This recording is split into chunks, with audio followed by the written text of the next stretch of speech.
नमस्कार दोस्तों। पूरे आदर्श संग्राम पार्टी की तरफ से मैं आप सभी को नमस्कार करता हूं।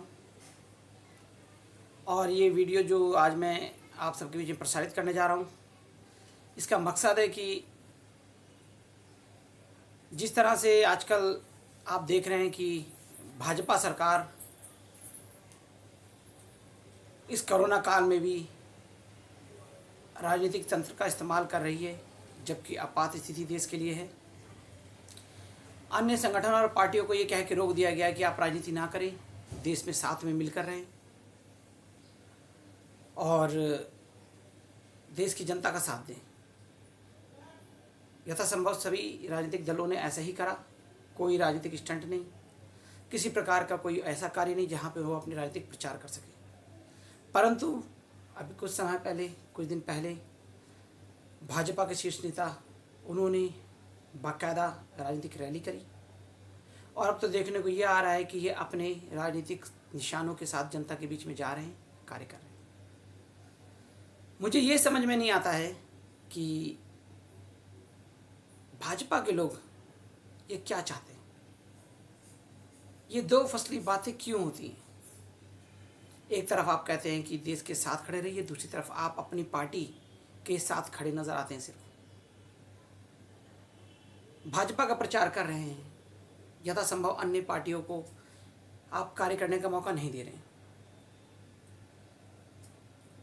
आप चाहते हैं कि विपक्ष पूरी तरह से खत्म हो जाए और एकमात्र भाजपा का निरंकुश शासन चले।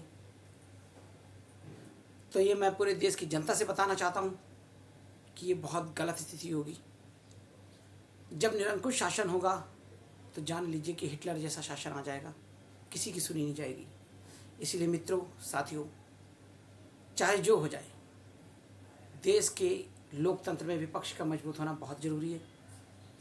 और आप लोग किसी भी तरह इस धोखे में ना रहिए कि पूर्ण बहुमत की सरकार बनाने के बाद आपका भला होगा। इसीलिए मेरा आप सभी से निवेदन है कि उन संगठनों की और भी ध्यान दीजिए जो देश में आपके लिए काम कर रहे हैं, जो जनता के बीच में हैं।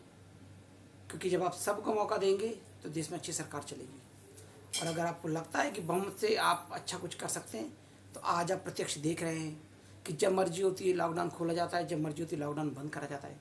अपने जब चुनाव कराने होता है तो इमरजेंसी ख़त्म करके जनता की, देश की करोड़ों लोगों की ज़िंदगियां खतरे में डाल दी जाती हैं, क्योंकि उन्हें इलेक्शन करवाना है। और जब मर्जी आती है लॉकडाउन कर दिया जाता है अपने कार्यों के लिए।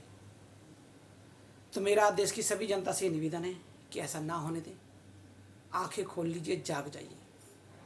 उनको भी मौका दीजिए जो आपके लिए कुछ करना चाहते हैं। छद्मवर्ण प्रचार से नहीं, मीडिया पे कब्जा करके नहीं, जो आपके बीच में खड़े होकर काम करते हैं, छोटे बड़े सभी दल, उनको भी मौका दीजिए। क्योंकि उनके पास हो सकता करोड़ों रुपए ना हो, सरकारी तंत्र हाथ में ना हो, पर वो आपके लिए काम करते हैं। इसीलिए मेरा आपसे निवेदन है, ये वीडियो इसीलिए कि आप सभी लोग साथ में आएँ। और ये आदर्श संग्राम पार्टी हर वक्त आपके साथ खड़ी है। जहाँ, जिस राज्य में, जिस प्रदेश में, जिस जिले में आप याद करेंगे, हमारे संगठन के लोग वहाँ मौजूद होंगे, आपकी मदद करेंगे। तो आदर्श संग्राम पार्टी की तरफ से मैं गौतम भारती, राष्ट्रीय अध्यक्ष, आप सबका फिर से अभिवादन करता हूँ और चाहता हूँ कि इस मौके पे आप कोरोना काल में सुरक्षित रहें, सोशल डिस्टेंसिंग का पालन करें और ख़ुद को सुरक्षित रखें, अपने परिवार का। क्योंकि सरकार तो आज भी बे औलाद है, इसीलिए आप औलाद वाले हैं और समझें। जय हिंद, वंदे मातरम, भारत माता की जय।